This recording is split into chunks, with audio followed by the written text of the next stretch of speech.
All right, guys. Here's what I learned this week. So, first off, learn a fucking second language. Like learn a second language. It is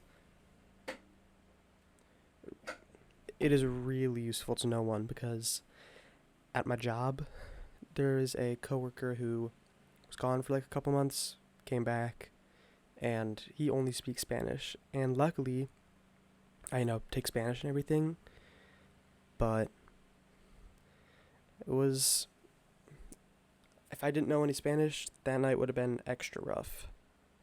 So, yeah, just learn a second language because it's generally useful. And the instance you may need to know a second language, but also it's just useful because it teaches your brain to sort of think in different ways and understand different things per se. Like, how to explain this?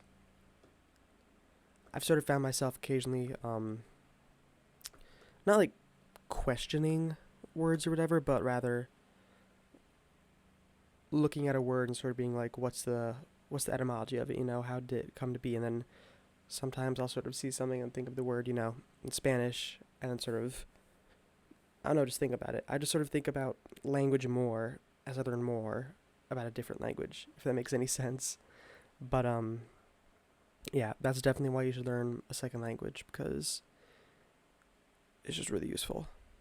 But second, and this is the only other thing really, I haven't had too crazy of a week, but this is something that I genuinely do think is very important, is saturating your mind with as much as you can. Because the more you put yourself around, the more you'll be able to learn. That's a fucking given. What am I trying to say, dude? Oh, the fuck was that? That was like the fattest brain fart ever. No, but the more you surround yourself with, not only will the more you absorb, but the better you'll get at absorbing different things. So, say for example, you want to learn about tech, then what you should do is do your best to sort of, consistently surround yourself with information about tech, listen to tech related podcasts or whatever when you're on your way to work. You can, watch, tech related stuff while you eat. You can just sort of do whatever you can to learn and, surround yourself with that information because that's just one of the best ways I found to really observe and encode those things into yourself. But that also goes for trying to be successful in a sense because the best way to really find success is to not only saturate yourself and learn as much as you can with what you're trying to be successful with, but also saturating everything around you, saturating that area with your stuff.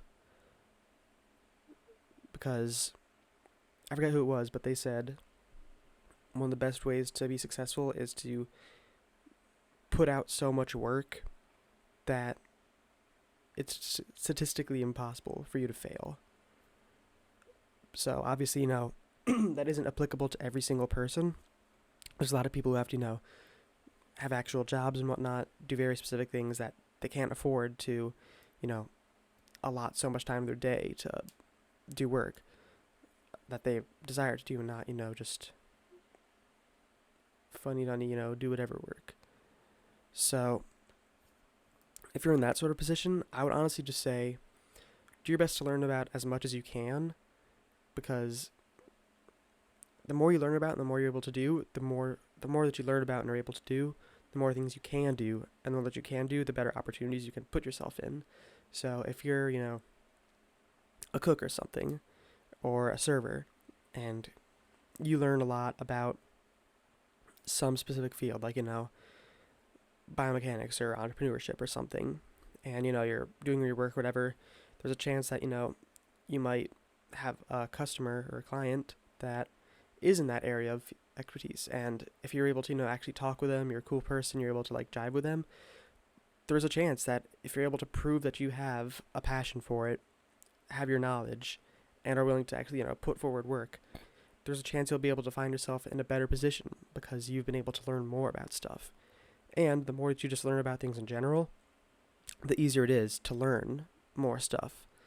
It's way harder to learn about physics with no background in science, but if you've got some background in, say chemistry or something, but then you also have, math background, but then you've also got a little bit of, let's say biology in there, and then how about we toss in some foreign language or something.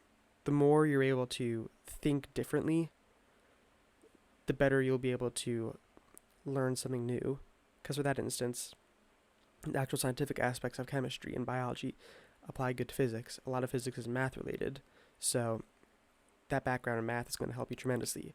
But even then, with the foreign language and whatnot, you've already learned how to think in a different language. And so when it comes to thinking with something that's brand new to you in a different way, those neurons have sort of been built already to where once you are able to think in one perceptible way, when you're able to think and perceive things in a different way, you'll be able to do that better, and it'll sort of ladder up until eventually you know some good shit. But yeah, that's basically it. So yeah, 6 minutes. It's good. So with that one, drink water, touch grass, and be good people. I'll see you in the next one.